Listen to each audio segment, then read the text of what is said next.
અમારી સમ્રાટ સમાચાર ચેનલ સબસ્ક્રાઇબ કરો, લાઈક કરો, કોમેન્ટ કરો અને જોતા રહો પળે પળના દરેક પ્રકારના સમાચારો। ભાવનગર શહેરમાં સ્પાના નામે ચાલતા કૂટણખાના ઉપર પોલીસે સપાટો બોલાવ્યો હતો।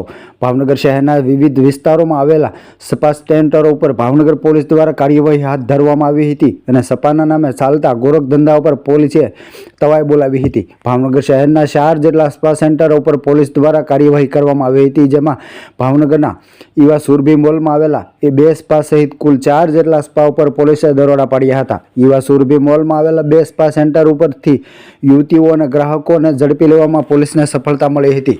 પોલીસની કાર્યવાહીને લઈને ફફડાટ ફેલાયો હતો।